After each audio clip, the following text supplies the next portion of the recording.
녹화 영상이지만 우리 애녹성가대 찬양이 은혜 무척 더 은혜스럽습니다. 진심으로 감사를 드리고, 이번 주일은 2020년도 부활주일이었습니다. 성도가 부활주일을 맞는다는 것은 새 생명 가운데 새로운 출발을 맞이하는 이런 신앙적인 의미가 있습니다. 2020년도 부활절을 맞는 우리 모든 평강의 성도님들은 다시 한번 믿음을 굳게 하고 새로운 믿음의 출발을 이루시는 모든 성도들 되시기를 먼저는 주님의 이름으로 축원합니다. 오늘은 21대 총선이 있는 날이었습니다. 이제 개표가 이루어지겠지만 결과가 어떻게 나오든 간에 대한민국의 주권은 하나님께 있다는 것이 역시 또 우리 믿는 자들의 믿음입니다. 그래서 이후로 더욱더 대한민국의 안정과 평안, 그리고 하나님께서 우리 이 나라에 주신 사명을 감당할 수 있도록 더욱더 기도하는 성도가 되어야 될 줄로 믿습니다. 오늘 사회하신 목사님께서 에스겔서 43장 10절에서 12절 말씀을 읽어주셨는데, 저는 오늘 이 본문을 가지고 에스겔 성전의 환상을 보여주신 목적이라는 제목으로 잠시 말씀의 은혜를 나누고자 합니다. 에스겔 성전의 환상을 보여주신 목적. 에스겔 선지자는 주전 593년부터 571년까지 약 22년 동안 선지자로 활동을 했습니다. 하나님께서 에스겔 선지자에게 이상을 보여주시거나 아니면 권능이나 말씀이 임하게 하셔서 그 뜻을 그 이스라엘 백성, 바벨론 포로 생활을 하고 있는 이스라엘 백성들에게 전했던 것이 그 에스겔의 사명이었습니다. 그 중에서 가장 결론적이고 방대한 내용이 있다면 그것은 바로 에스겔 성전의 환상이라고 할 수 있겠습니다. 에스겔 40장에서 48장에 기록된 내용이죠. 하나님께서 에스겔에게 이 환상을 보여주셨지만은, 그러나 에스겔 40장 4절 말씀을 보게 되면 이 말씀의 근본적인 대상은 이스라엘 민족이었습니다. 이스라엘 백성들에게 고할 수 있도록 먼저 에스겔에게 보이셨다는 말씀이죠.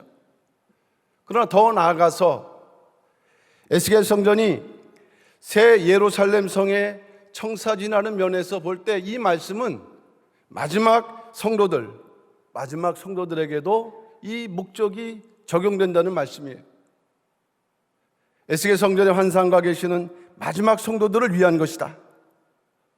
오늘날 우리가 그 시대를 살아가고 있다고 한다면 이 에스겔 성전의 환상을 이렇게 장엄하게 보이신 목적은 무엇이고, 우리가 그 목적을 성취하기 위해서 우리는 어떠한 믿음의 삶을 살아야 하는가 하는 것을 우리는 올바로 깊이 생각하고 깨달아야 하는 것입니다.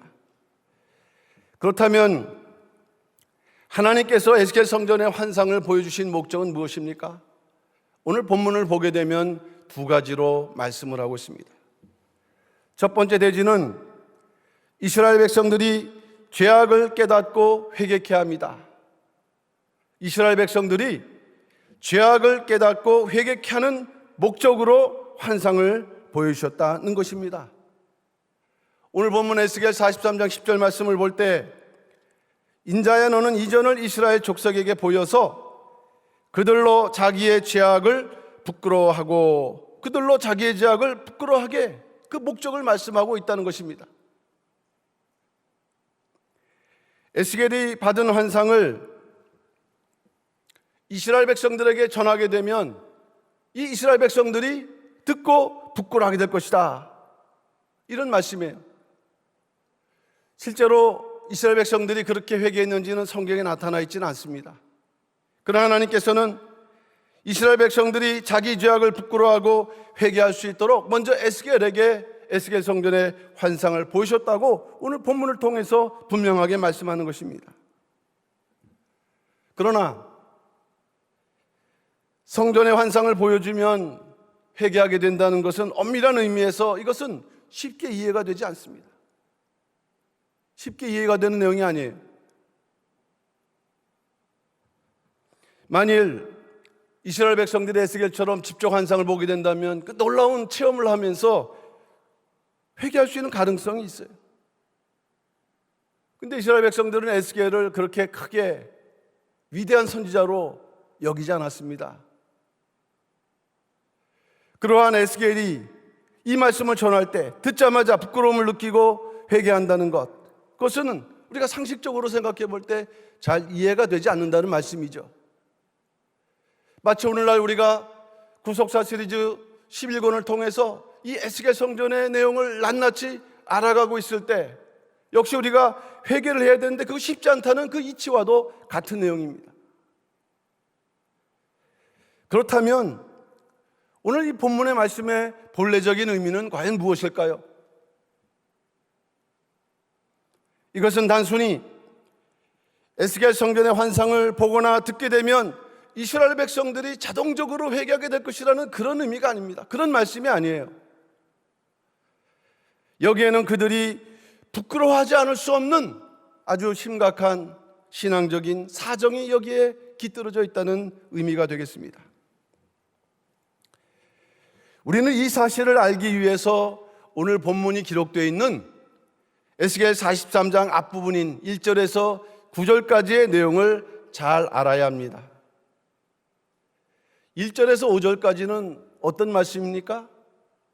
하나님의 영광이 다시 회복되었다. 동문을 통해서 하나님의 영광이 돌아오고 성전에 가득한 것을 증거하고 있고, 6절에서 9절까지는 하나님의 영광이 예루살렘 성전을 떠나야 하는 그 죄악을 두 가지로 정확하게 또한 말씀하고 있는 것입니다.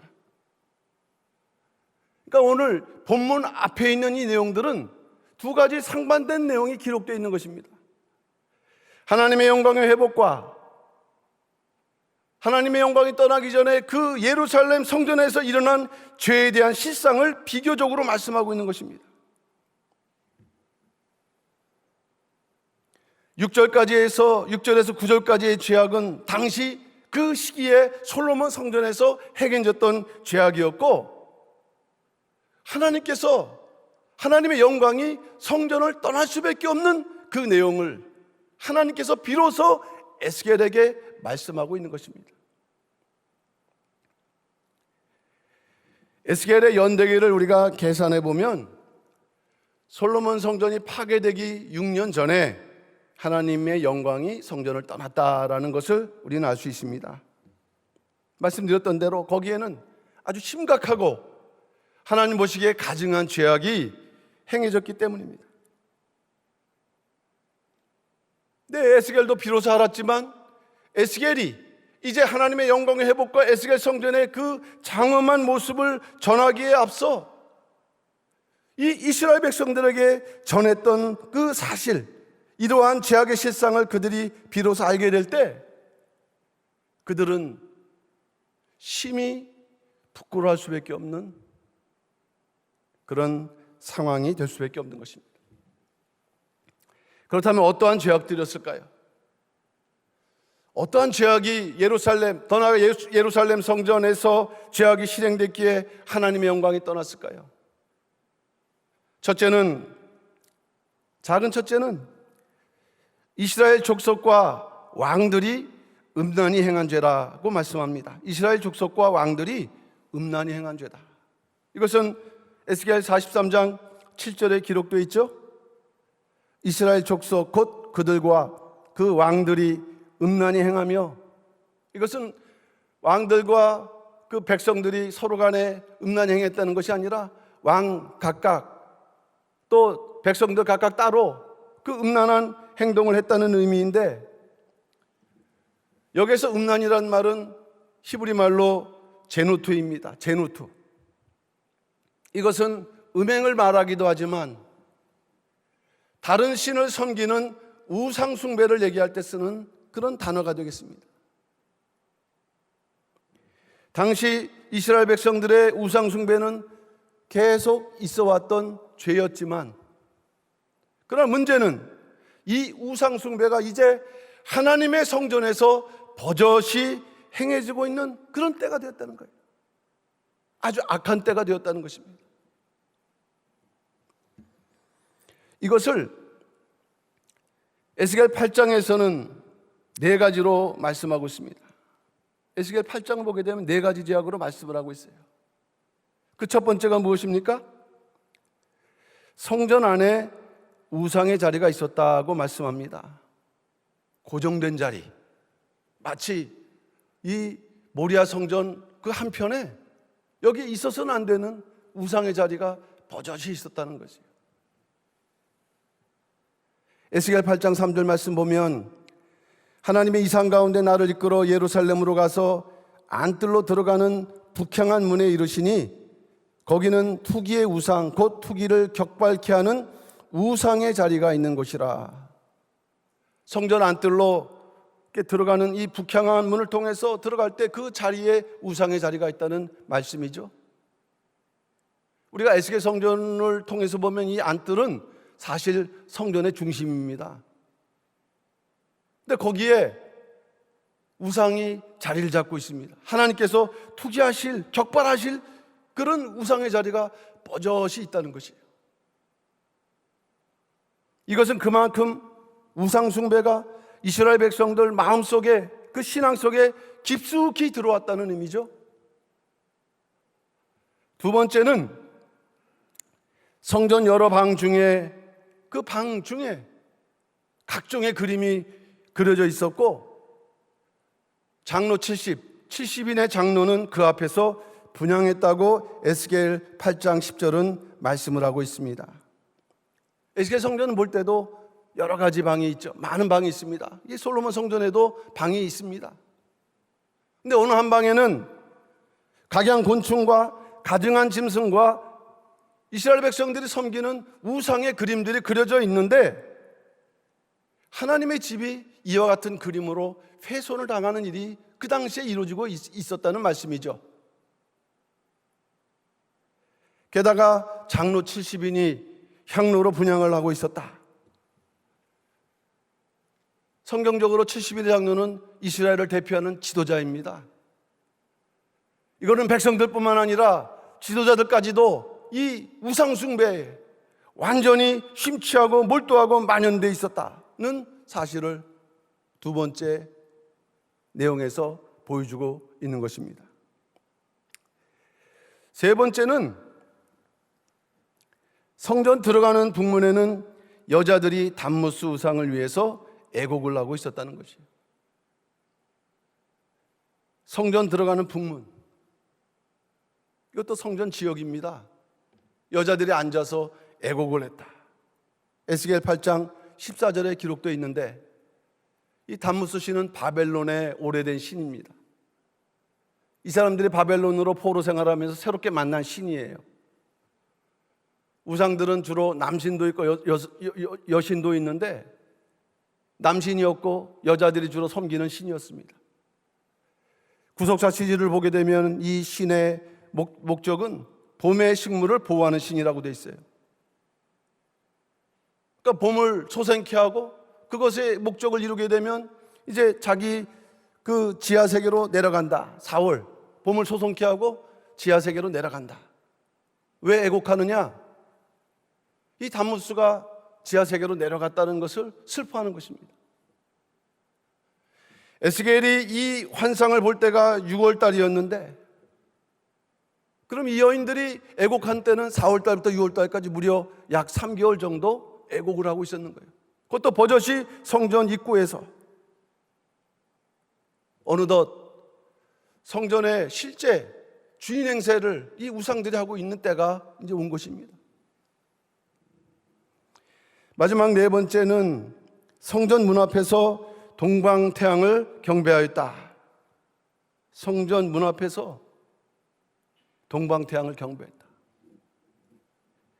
에스겔 8장 16절 말씀을 제가 읽어보면 그가 또 나를 데리고 여호와의 전 안뜰에 들어가시기로 보니 여호와의 전 문 앞 현관과 제단 사이에서 약 25인이 여호와의 전을 등지고 낮을 동을 향하여 동방태양에 경배하더라. 가장 결정적인 죄악입니다. 15절 볼 때도 하나님께서도 더 큰 가증한 일을 보리라 라고 말씀하신 내용이에요. 성전 문 앞 현관과 제단 사이에서 25인이 성전을 등지고 동방태양을 경배했다는 내용인데, 하나님이 왜 이 일을 더 큰 가증한 일이라고 말씀했을까요? 성전 문 앞 현관과 제단 사이는 하나님의 면전과 같은 자리예요. 이 자리는 일반 백성이 들어올 수 없습니다. 그것도 25명씩이나. 분명 제사장들일 것입니다. 근데 그들은 동방태양을 경배함으로 하나님의 성전, 하나님의 면전을 등지는, 이것은 대단히 하나님을 멸시하고 하나님을 모욕하는 악한 행위가 되는 것이에요. 이러한 가증한 일들로 주전 591년 예루살렘 성전이 파괴되기 6년 전에 하나님께서 성소를 떠나셨다. 그 에스겔 8장 10절에서 분명히 말씀을 하고 있습니다.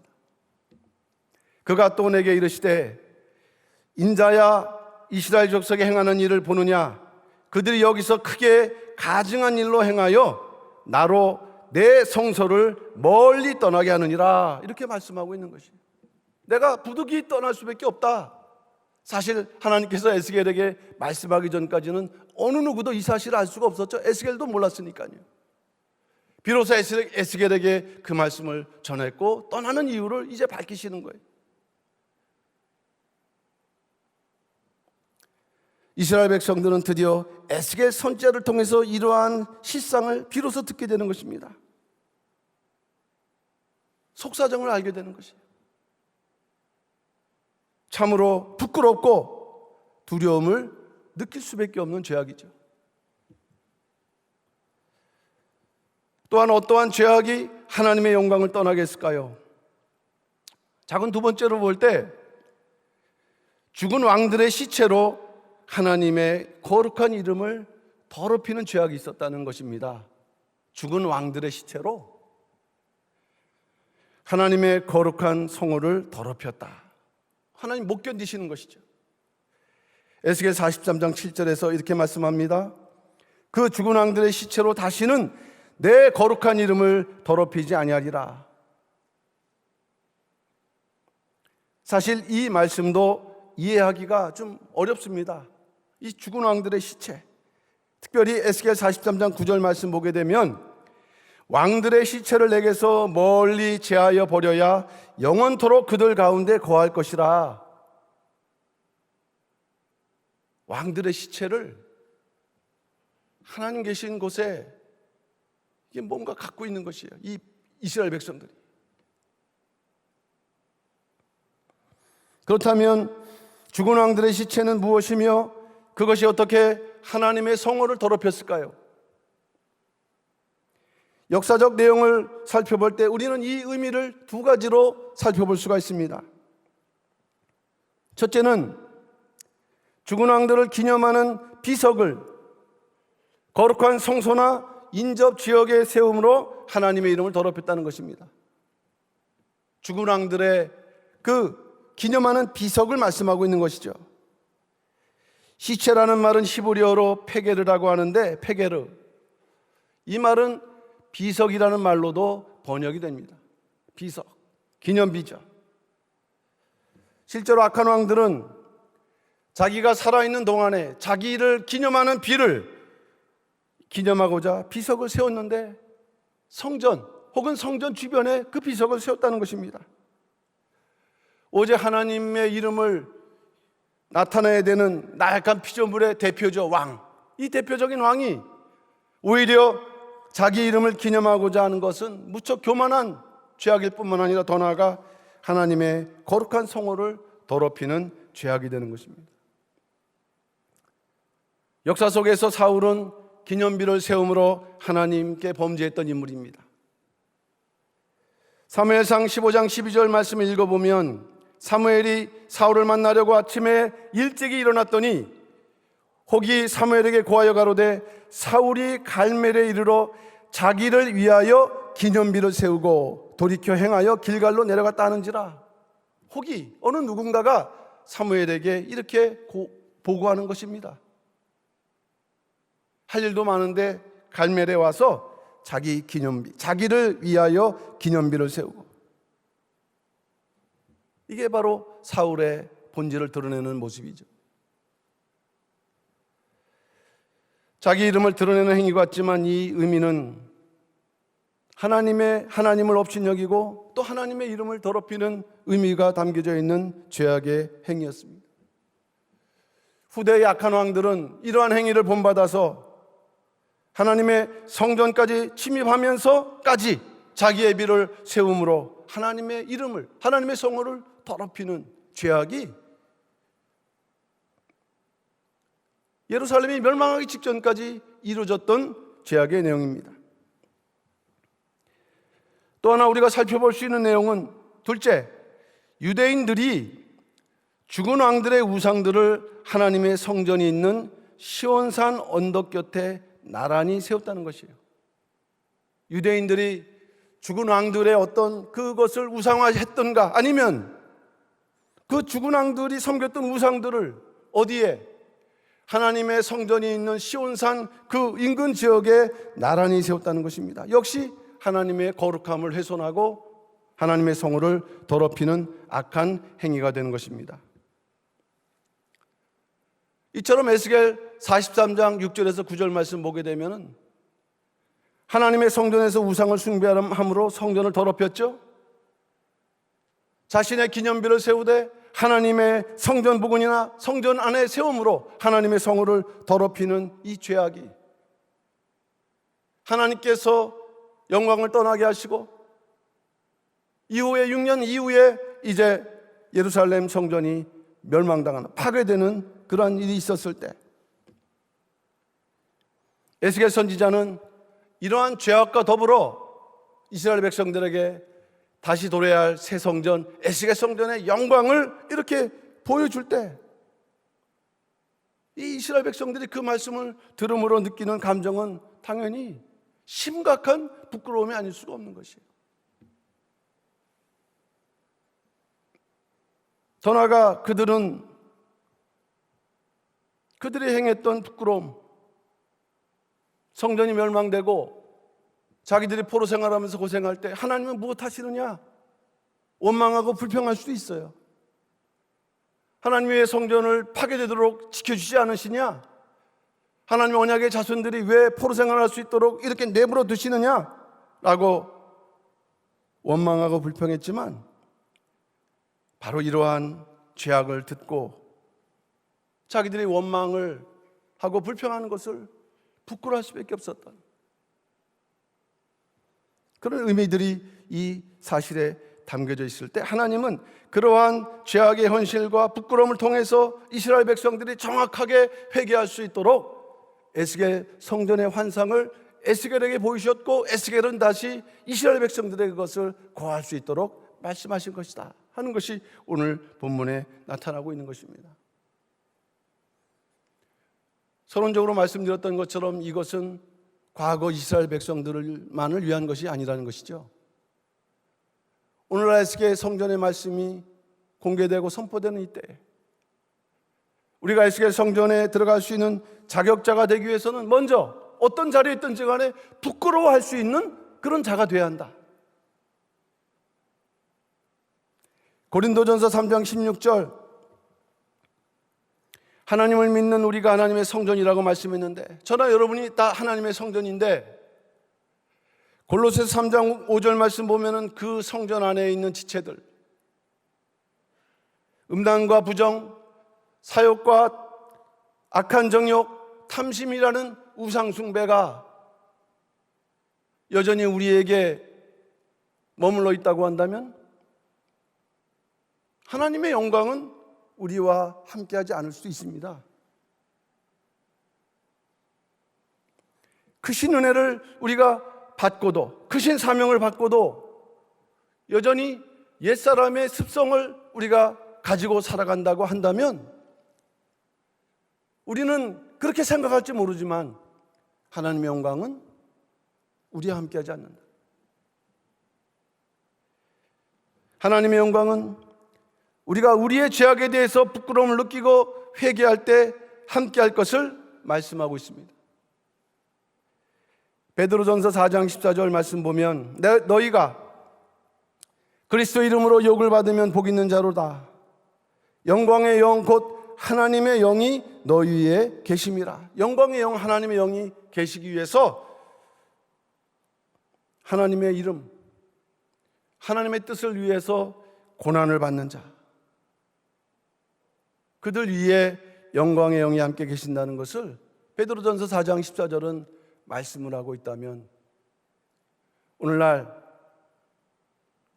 에스겔 성전에 커다란 사명을 받은 우리 모든 평강의 성도님들, 이와 같이 진정으로 부끄러움을 느끼고 또 회개하면서 다시 한번 하나님의 거룩한 섭리를 진정으로 주목할 수 있는 그런 믿음의 진보를 이뤄나가는 하나님의 영과 함께 하시는 우리 모든 평강의 모든 성도들 다 되시기를 주님의 이름으로 축원합니다. 큰 두 번째로, 이스라엘 백성들이 새 성전을 측량케 하기 위해서 에스겔 성전의 환상을 보이셨다. 이스라엘 백성들이 새 성전을 측량케 하기 위해서 에스겔 성전의 환상을 보이셨다고 말씀을 하고 있습니다. 역시 오늘 에스겔 43장 10절에 기록되어 있죠. 인자야, 너는 이 전을 이스라엘 족속에게 보여서 그들로 자기의 죄악을 부끄러워하고 그 형상을 측량하게 하라. 최종적인 목적입니다. 하나님께서 이스라엘 백성으로 하여금 그 형상을, 에스겔 성전의 형상을 측량하게 하는 것이 바로 이 성전의 환상을 보여주신 그 근본적인 목적이 되는 것입니다. 그렇다면 에스겔 성전의 형상을 측량한다는 그 의미는 무엇일까요? 우리는 이것을 한 세 가지로 나눠서 살펴볼 수가 있습니다. 작은 첫 번째는 에스겔 성전을 직접 그려보게 하시는 것입니다. 이스라엘 백성들로 하여금 에스겔 성전을 직접 그려보게 하시는 것이 측량한다는 의미가 되는 것입니다. 하나님께서는 에스겔 선지자가 이스라엘 백성들에게 이 에스겔 성전을 보여주라라고 이렇게 두 번 명령하셨는데, 에스겔 43장 10절 말씀이죠.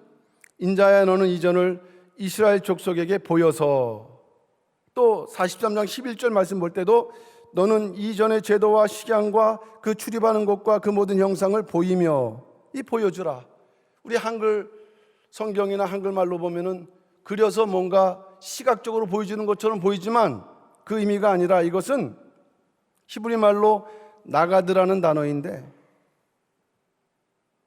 청각적으로 말로 묘사하라, 다시 말하면은 설명해 주라, 이런 말씀이 되겠어요.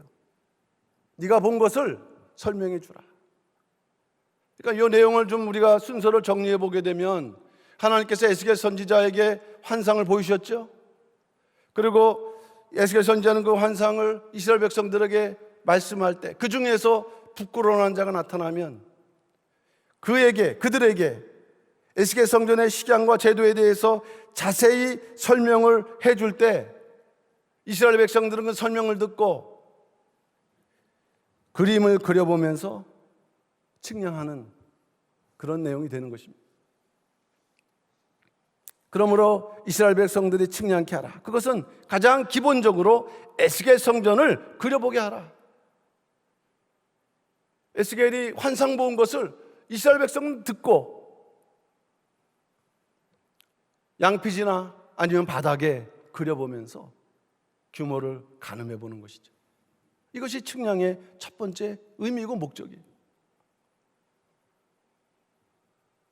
그렇다면 굳이 정확한 수치대로 그려보도록 명령하신 그 이유는 무엇입니까? 왜 이스라엘 백성들이 굳이 측량하고 그것을 그려보게 하는 그 이유는 무엇입니까? 그건 오늘날 우리도 마찬가지죠. 우리가 에스겔 성전에 대해서 잘 모르고 있다가 말씀을 통해서 이제 그 규모를 알아갈 때 직접 그려보게 되면 누구든지 그 웅장함에 놀라고 하나님의 위대하심에 놀라지 않을 사람이 없는 것이에요. 실제로 우리가 이제 에스겔 성전의 내용을 살펴보면 그 건물들, 성전을 포함한 7개의 성전들이 그 높이가 60척, 한 30m 되는 건물이니까 한 층을 2m로 치면은 15층이 되는 것이에요. 그 당시 기술로는 어마어마한 건물이죠. 게다가 사방담까지의 그 모든 규모를 솔로몬 성전하고 비교해 보면 이거는 장엄한 그러한 모습이 아닐 수가 없습니다. 그에 비해 당시에 포로 생활했던 이스라엘 백성들, 절망하고 불신에 빠져 있을 때, 또 하나님의 존재를 부정하는 그러한 죄악 가운데 살아가는 사람일 수 있을 때, 그러나 그들이 에스겔 성전의 위대한 모습을 직접 그려보게 되면 하나님의 위대하심을 깨닫게 되고, 잃어버렸던 신앙을 회복하면서 더 나아가 성전이 세워진다는 소망을 가지고 다시 우리가 고향에 돌아갈 수 있구나 하는 믿음을 회복하게 되는 역사가 여기 담겨져 있는 것입니다. 포로 생활이 깊어질수록 이스라엘 백성들의 죄악과 절망은 더욱 깊어졌지만, 이스라엘 백성들이 에스겔 성령을 측량할수록 그들의 마음과 믿음과 마음과 눈이 더욱 넓어져서 땅을 바라봤던 그들의 시선은 이제 눈을 들어 하나님의 새로운 역사를 소망하게 되는 그러한 신앙의 역사가 여기에 담겨져 있습니다. 누가복음 21장 28절 말씀 보니까 이런 일이 되기를 시작하거든 일어나 머리를 들라 너희의 구속이 가까웠느니라. 여기서 이런 일은 종말에 나타날 증상이죠. 오늘날 일어나고 있는 이러한 일들을 우리가 종말의 증상을 본다면 일어나라, 그래서 머리를 들라. 마찬가지로 에스겔 성전을 제대로 측량하는 자만이 일어날 수 있고 또 머리를 들 수 있고 믿음의 눈을 가지고 다시 바라볼 수 있게 된다는 것을 깨달을 때 우리도 신령한 측량한 자가 되어서 혹시 앉은 자리에 있다면 일어나고, 또 우리가 세상을 향하는 눈이 있다면 머리를 들어서 믿음의 눈으로 다시 한번 하나님의 영원하신 뜻을, 고난과 환난 속에서도 영원하신 뜻을 믿음의 눈으로 바라볼 수 있는 우리 모든 평강의 성도들 다 되시기를 주님의 이름으로 축원합니다. 작은 두 번째를 볼 때 왜 측량하게 하셨는가? 그 의미는 무엇인가? 그것은 자기 개인의 죄를 세밀하게 돌아보고 회개하게 하신 은혜입니다. 자기 개인의 죄를 세밀하게 돌아보면서 다시 회개하게 한다. 무슨 의미일까요? 이 측량하는 그 명령에 순종하는 자들은 부끄러움을 느꼈던 자들이죠. 그들은 사실 양심이 살아있는 자들이에요. 에스겔을 통해서 조상들의 죄, 또 당시 이뤄진 죄를 아파하면서 기도하는 마음이 있는 자들이죠. 어쩌면 이들은 그 고국에서 이루어지는 일들에 대해서 그들은 아파했을지 모릅니다. 기도했을지 모릅니다. 그러나 그들이 성전을 측량하면서 그런 드디어 자신의 죄악을 깨닫게 되는 것이에요. 분명히 이들은 회개하는 마음을 갖는 자이지만 성전을 측량하게 되면서 자기들의 깨닫지 못한 죄악을 깨닫게 되고 회개하는 복을 받는 자들이라는 말씀이에요. 성전의 치수는 자기 죄악의 치수이고 성전의 측량은 자기의 죄악을 측량하는 그런 신앙의 과정이 되는 것입니다. 그들이 에스겔에 설명한 대로 성전을 측량할 때 발견되는 하나님의 뜻은 그에 합하지 못한 자기의 모습을, 그 가려진 죄악을 발견하게 하면서 아파하게 하고 더 나아가 회개하게 한다는 것이에요.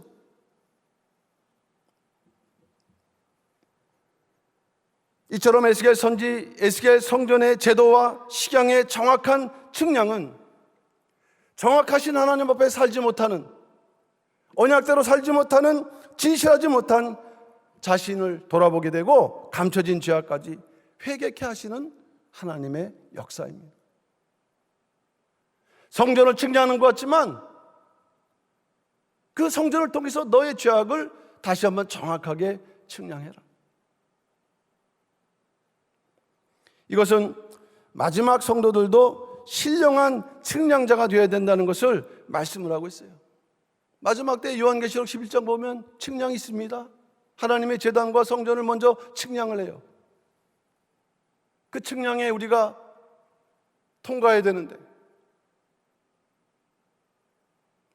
바로 그러한 의미가 담겨져 있다고 할 때 우리는 신령한 측량자가 되어서 에스겔 성전에 들어가기까지 그 에스겔 성전의 규격에 맞는 진정하고 남김없는 철두철미한 회개의 심정을 가진 자가 되어야 된다는 것을 메시지로 우리에게 말씀하고 있는 것이에요.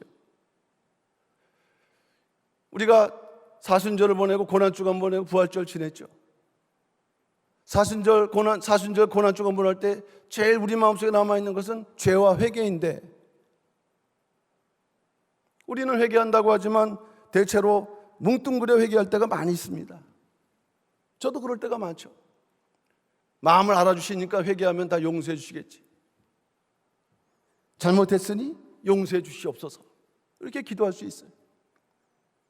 하나님께서 그러면 넌 도대체 뭐를 잘못했냐라고 물어보실 때 과연 정말 세세하게 나의 죄가 무엇인지를 내가 정말 하나님 앞에 내놓으면서 우리가 회개할 수 있느냐? 이런 면에서 볼 때 뭉뚱그려 회개하는 것은 진정한 회개가 될 수 없다는 거예요. 상달되지 않고 하나님 앞에 용서를 받을 수 없다는 것이. 그러니까 정확한 치수를 통해서 측량함으로 네 규격, 신앙의 규격이 에스겔 성전에 맞느냐? 이 대단히 중요한 문제입니다.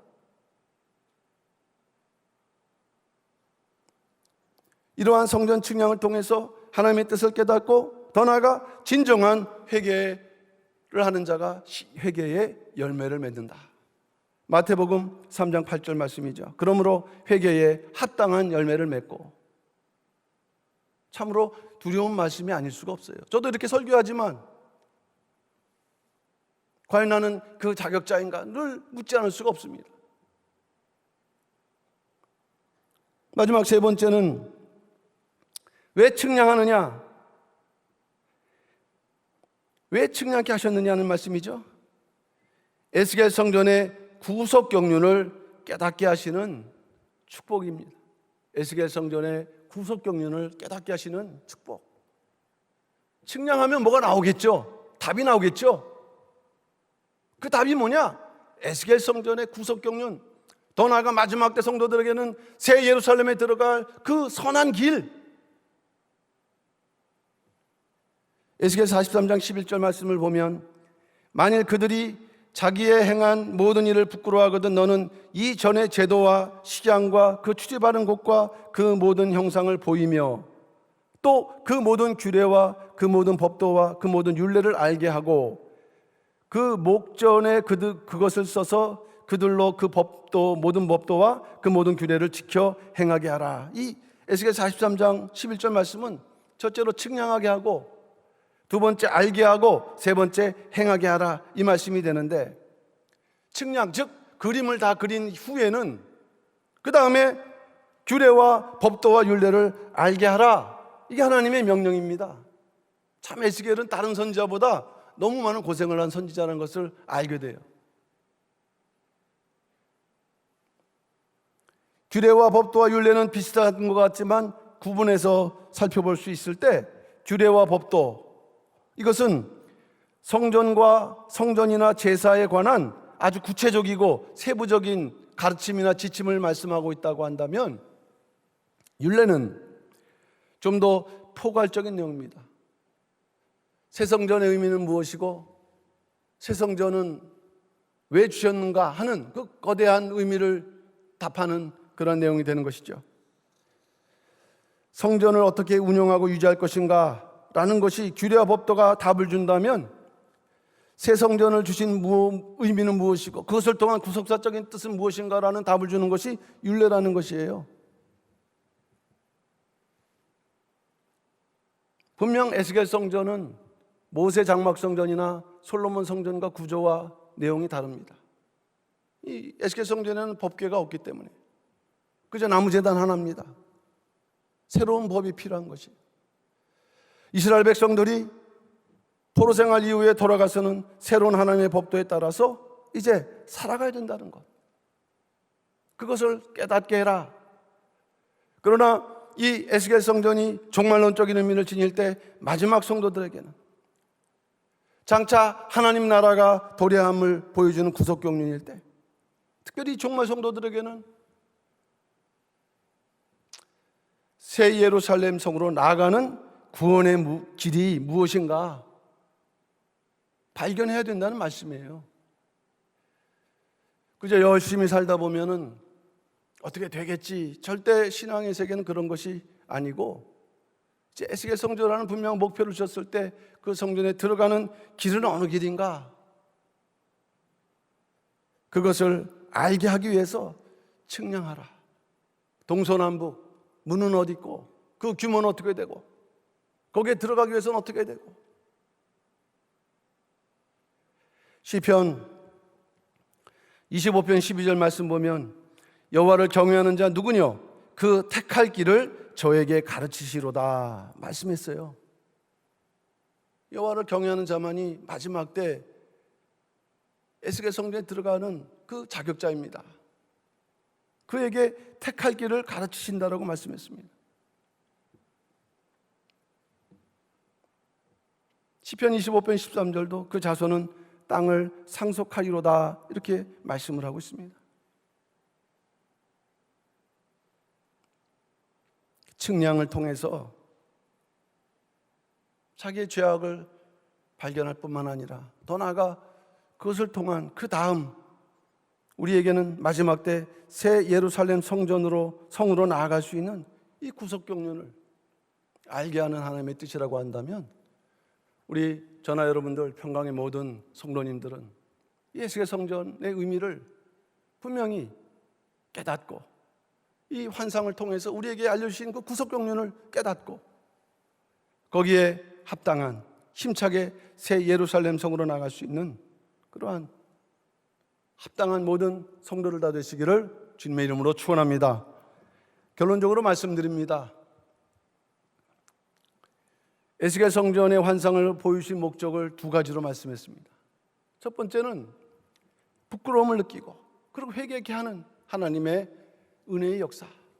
두 번째는 에스겔 성전을 측량해서 더 깊은 죄를 깨닫고 또 더 나아가 하나님의 구속경륜을 깨닫게 하는 하나님의 역사.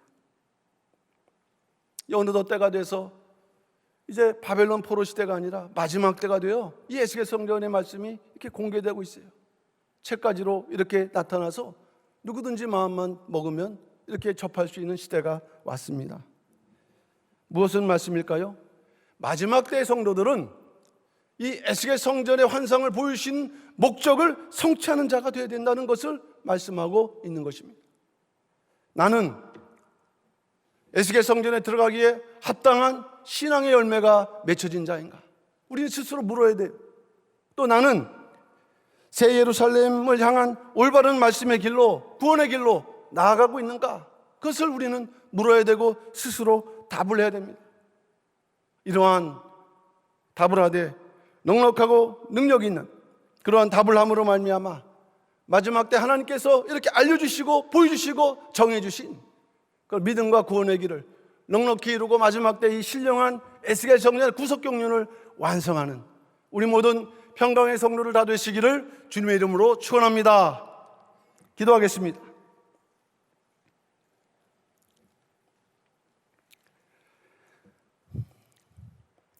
사랑의 아버지 하나님, 이제 이번 주일 부활주일을 이제 마치고 첫 번째 수요 축복 기도회로 모여서 비록 교회 성전에서 모여서 예배드리지 못하지만 온라인으로 우리가 예배를 드리올 때 에스겔 성전의 환상을 주신 목적이 우리 각자에게 얼마나 세밀하게 또 얼마나 거대하게 요청하시는 하나님의 뜻인지를 깨닫사올 때 에스겔 성전의 환상의 목적을 성취해 나갈 수 있는 우리 모든 평강의 성도를 다 될 수 있도록 역사하시고 인도하여 주시옵소서. 나라와 민족의 죄를 아파할 뿐만 아니라 자기의 감춰졌던 또 자기의 세밀한 죄를 깨닫고 또 더불어서 그 죄를 회개하고 온전한 회개의 길로 구원의 길로 나갈 수 있는 우리 모든 평강의 성도를 다 될 수 있도록 역사하시고 인도하여 주시옵소서. 아버지 하나님, 벌써 코로나 사태로 우리가 6주, 7주 이렇게 현장 예배를 드리지 못하는 가운데 있습니다. 이 코로나 사태가 빨리 종식될 수 있도록 전 세계의 경제가 회복되고 모든 것들이 안정을 찾아서 하나님의 뜻이 온전히 이루어질 수 있도록 도와주시고 역사하여 주시옵소서. 특별히 오늘 21대 국회의원을 뽑는 총선이 있는 날입니다. 결과가 어떻게 나오든 간에 더욱더 나라의 중요성을 깨닫고 나라 민족을 위해서 기도할 수 있는 우리 모든 평강의 성도를 다 될 수 있도록 역사하시고 인도하여 주시옵소서. 모든 것을 믿고 맡겨 의탁하올 때 사랑 많으신 예수님 이름 받들어 감사 기도 올려옵나이다. 아멘.